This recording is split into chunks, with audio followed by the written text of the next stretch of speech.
Où se trouve la Trinité maintenant? Takbir. C'est ce que la Bible nous dit. Et c'est le Nouveau Testament. Nous devons être fiers d'être musulmans. C'est pourquoi nous disons on ne peut comparer le Coran à aucun livre du monde entier.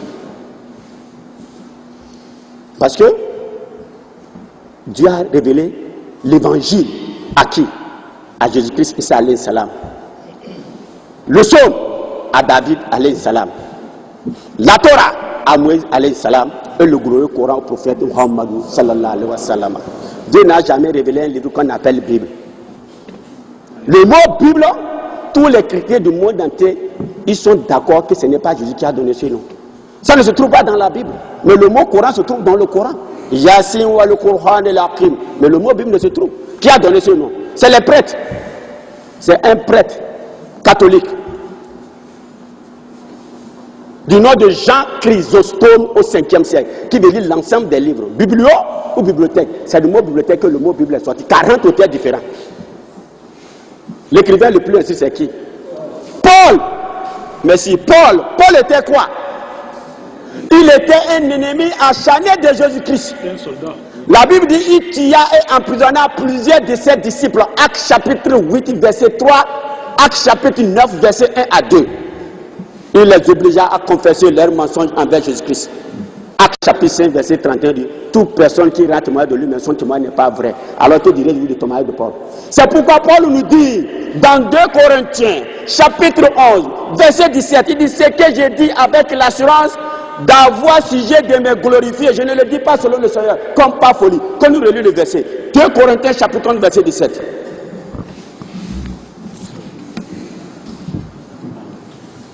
2 Corinthiens chapitre 11, verset 17. Ce que je dis avec l'assurance d'avoir sujet de me glorifier. Je ne le dis pas selon le Seigneur, comme par folie. Takbir. Il dit que c'est la folie qui l'a poussé à écrire le Nouveau Testament. Parce que le Nouveau Testament est composé de 27 livres. Le seul en a écrit 14. C'est pourquoi on dit le véritable fondateur du christianisme, c'est Paul. C'est pourquoi vous verrez que la première Bible fut écrite en 1538, quand Jésus est né. En 1560, elle est constituée en versets, d'où les révisions ont commencé. Sous le règne de Henri VIII, ils ont révisé la Bible. La reine d'Angleterre, ils ont révisé la Bible. À la cour de Hampton en 1611, on continue de réviser. Si c'est la parole de Dieu, est-ce que c'est les hommes qui vont réviser? Non! Mais nous disons qu'il y a la parole de Dieu dedans. Seul le Coran nous permet de savoir à quel degré la parole de Dieu existe dans la Bible. Seul le Coran. Il conjugue le passé, le présent et le futur. C'est pourquoi les grands savants du monde entier, ils ont étudié le Saint-Coran, comme le docteur Bagleri, célèbre professeur à l'université de Naples. Et nous trouvons dans ce livre, le Coran, des réserves des sciences qui surpassent les talents, les capacités des plus intelligents, des plus puissants politiciens, ainsi que des plus grands philosophes. Et cela parce que le Coran n'est pas l'œuvre d'un homme. Quelle que soit l'étendue de son savoir, pas d'un homme qui aura vécu toute sa vie dans une société profane, loin d'un homme de science et de religion. Takbir. Le professeur Kingmore, dans son livre The Developing Human, il dit: je n'éprouve pas de difficulté que le Coran est la parole de Dieu. La description de l'embryon ne peut pas être bâtie sur la connaissance du 7e siècle, mais cette description a été révélée au prophète Muhammad sallallahu.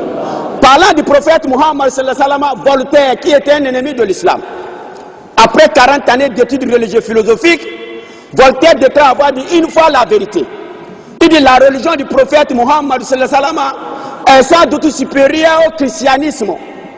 Il dit: personne n'a considéré un Dieu en trois et trois en un. La croyance en un Dieu unique, c'est la base même de sa religion. Il dit: Seigneur, si seulement les Européens pouvaient suivre l'exemple des musulmans. Voltaire déclare à propos de Martin Luther King qu'il estimait beaucoup. Il dit: Martin Luther King ne serait même pas digne d'ouvrir les lacets du prophète Muhammad sallallahu alayhi wa sallam. Takbir. Alors mes frères en islam, soyez fiers d'être musulmans. Alors revenons dans le Saint-Coran, dans la sourate Al-Ikhlas. Qul huwallahu ahad. قل هو الله أحد الله الصمد لم يلد ولم يولد ولم يكن له كفوا أحد قل هو الله أحد الله الصمد لم يلد ولم يولد ولم يكن له كفوا أحد. Takbir. La sourate Al-Ikhlas, la 112e sourate du Saint-Coran. Le premier verset de la sourate Al-Ikhlas, on nous dit Kul huwallahu ahad. C'est lui, Allah est unique. Voilà l'enseignement de tous les prophètes d'Adam, Noé jusqu'au prophète Mohammed sallallahu alayhi wa sallam. L'unicité de Dieu. Et c'est confirmé dans l'Ancien Testament comme dans le Nouveau Testament. Dans le livre de Deutéronome, chapitre 6, verset 4 à 9, le prophète Moïse qui l'aperçoit sur lui dit: écoute Israël, le Seigneur notre Dieu est l'unique Seigneur. Il n'a jamais dit un Dieu en trois et trois en un. L'unique Seigneur. C'est ça que Jésus a repris dans Marc chapitre 12, verset 28 à 34. Il dit Shuma Israël, Adonai El Adonai Ehada. Ehada veut dire unique. Il dit écoute Israël, le Seigneur notre Dieu est l'unique Seigneur. Tu aimeras ton Seigneur de tout ton cœur, de toute ton âme, de toute ta force et de toute ta pensée. Il dit le second, tu aimeras ton prochain comme soi-même. Ailleurs dans Matthieu chapitre 22 verset 40, il dit tous les prophètes, tous les lois dépendront de ces deux commandements. Reconnais Dieu, l'aimer de tout ton cœur, de toute ton âme, de toute ta force et de toute ta pensée. Le second, tu aimeras ton prochain comme soi-même. Relation verticale avec Dieu, horizontale avec son prochain. Voilà la raison de tous les prophètes d'Adam, Noé jusqu'au prophète Muhammad sallallahu alayhi wa sallam. C'est pourquoi le Coran nous dit Kul huwallahu ahad. C'est lui, Allah est unique. Alors dans ce premier verset, on nous donne le vrai nom de Dieu. Il dit là, Allah. Pourquoi Allah? Le mot Allah en arabe qui veut dire le Dieu créateur, c'est une contraction de deux mots arabes. Al, trait d'union là, qui veut dire le Dieu créateur. En supprimant la lettre et l'apostrophe, vous aurez le mot Allah selon sa position dans une phrase en arabe. Et ce mot peut apparaître sous la forme de Allah, qui est très proche de la langue hébraïque, que Jésus a utilisé dans l'évangile pour désigner le Dieu créateur Allah. Puisque dans la langue orientale, il existe deux formes de pluriel. Celui d'un homme, celui qui marque le respect. Allah est le nom que Isa alayhi salam a utilisé dans l'évangile pour désigner le Dieu créateur Allah. C'est pourquoi le Coran dit Kul huwallahu ahad. Et non You, comme l'a dit les Équisses, et non Jéhovah, comme l'a dit les témoins de Jéhovah. Puisque chez les Juifs, le vrai nom de Dieu chez les Juifs au temps de Moïse, c'est un tétragramme de 4 lettres. Yod, He, Waou, He. C'est ça que les Juifs appellent Yahweh ou Yehoua. Yahweh ou Yehoua est tiré du verbe Chaya en hébreu. C'est une caractéristique du verbe être au sujet en 3 temps. Le passé, le présent, le futur, qui veut dire Dieu est celui qui existe. Et ce nom a été donné à Moïse pour sauver les Juifs massacrés par Pharaon. Alors Jéhovah a été inventé par qui? Par un moine dominicain espagnol du nom de Raimundo Martini en 1270. C'est Raimundo Martini qui l'a inventé en 1270. Takbir. C'est pourquoi Dieu nous dit Kul huwallahu ahad. C'est lui, Allah est unique. Il dit Allahul Samad. Il est le riche au-dessus de tout besoin. Tous, nous avons besoin de lui, mais lui n'a besoin de personne. Allahul Samad. Maintenant il dit Lam yalidi wa lam yuladi. Voilà le verset qui fait trembler l'humanité tout entière. Lam yalidi wa lam yuladi. Il n'a pas enfanté, n'a pas été enfanté. Dieu n'est sorti de personne, personne n'est littéralement sorti de Dieu. Vous voulez attribuer à Dieu la nature humaine, les lois et le fonctionnement des sexes? Subhanallah. C'est pourquoi dans la doctrine des catholiques, ils ont une prière qu'on appelle en latin la Théotokos. Il dit, je vous salue Marie, Mère de Dieu, subhanallah. Que Dieu nous pardonne. Amen. Je vous salue Marie, Mère de Dieu. Cela veut dire que Dieu est né le 25 décembre. Donc le Dieu créateur est né le 25 décembre. Et même il est né prématuré. Hein. Pourquoi? Luc chapitre 1 verset 26 nous dit, au 6e mois de l'année, Dieu envoya l'ange Gabriel auprès de Marie. Marie tomba enceinte le 6e mois de l'année. Vous et moi, le 6e mois de l'année c'est quoi? De juillet en décembre, ça fait combien? 5 mois, 25 jours. Qui vous a dit que Jésus est né prématuré? Cela veut dire Dieu est né prématuré. Que Dieu nous pardonne. Le Coran dit Lam-yalidi wa lam-yuladi. Il n'a pas enfanté, n'a point été enfanté. Dieu n'est sorti de personne, personne n'est littéralement sorti de Dieu. Dieu c'est quelqu'un qu'on peut nommer, mais qu'on ne peut pas décrire. Même dans la Bible. Vous savez que dans la Bible, plusieurs personnes sont appelées fils de Dieu, enfants de Dieu, premier-né. Exode chapitre 4, verset 22. Exode chapitre 4, verset 22. Et tu diras à Pharaon, ainsi dit l'Éternel, mon fils premier-né, c'est Israël. Alors Israël est appelé fils de Dieu. Israël est appelé fils de Dieu. Dans Job chapitre 1, verset 6, les anges sont appelés fils de Dieu. Dans Psaume chapitre 2, verset 7, le prophète David est appelé fils engendré. De même que Salomon, il dit, ce sera toi qui bâtiras une maison à mon nom. J'affermirai le trône de ton règne à jamais. Je lui serai père, il me sera fils. Salomon est appelé fils de Dieu. Salomon est appelé fils de Dieu.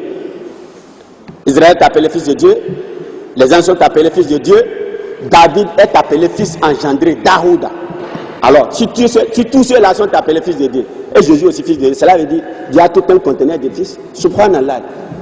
Il est fils de l'homme. C'est pourquoi un grand savant du nom de Rabbi Mouchi Nahmani, Rabbi Mouchi Nahmani, c'est un grand savant juif. Il a été vainqueur lors d'un débat judéo-chrétien qui l'opposait à Pablo Christian devant le roi Jacques Ier. Il a démontré qu'il était un être humain. Qui sont ceux qui ont appelé Jésus fils de Dieu? C'est les démons.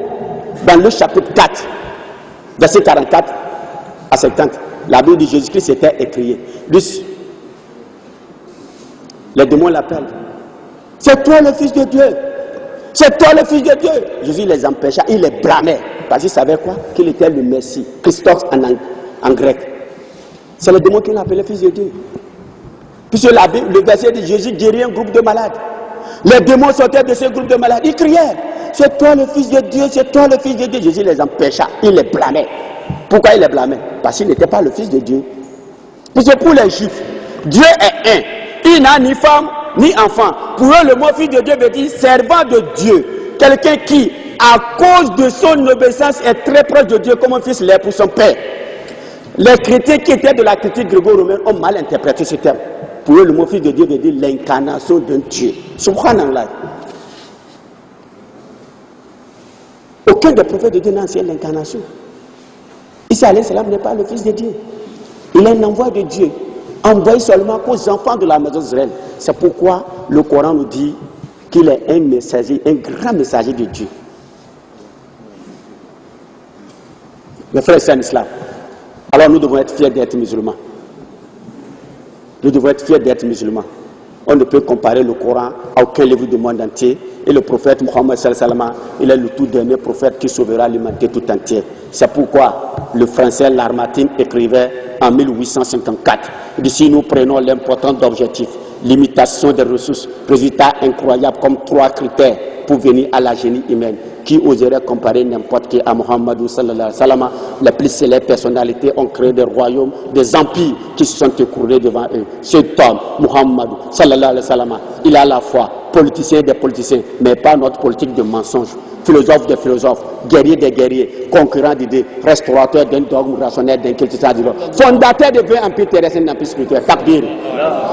Alors mes frères en islam, que Dieu nous pardonne nos péchés, qui nous dirige dans le chemin droit, le chemin de ceux qui l'a comblé de bienfaits, et non le chemin de ceux qui encouent sa colère, ni des égarés. Qu'Allah fasse que la fin de notre vie soit la plus heureuse, le suite de nos actes la plus fructueuse. Qu'Allah fasse que nos dernières paroles soient la ilaha illallah, Muhammadur Rasulullah, sallallahu alayhi wa sallam. Qu'Allah fasse de nos tombes après notre mort les meilleurs demain. Qu'Allah ne nous abandonne pas à nous-mêmes le plus petit instant et ne nous retire aucun des bienfaits qu'il nous a déjà accordés. Qu'Allah nous donne le paradis, qui nous donne le paradis, qui nous donne le paradis, qui nous donne le paradis et qui nous éloigne des souffrances de l'enfer, qui nous éloigne des souffrances de l'enfer, qui nous éloigne des souffrances de l'enfer, qui nous éloigne de la pauvreté, qui nous éloigne de la pauvreté, qui nous éloigne de la pauvreté, qui nous éloigne de la misère, qui nous éloigne de la mendicité, qui indique une mauvaise nature. Qu'Allah fasse que le locataire devienne propriétaire et que le propriétaire ne devienne jamais locataire. Subhana rabbika rabbil izzati amma yasifun wa salamun ala al mursalin walhamdulillahi rabbil alamin.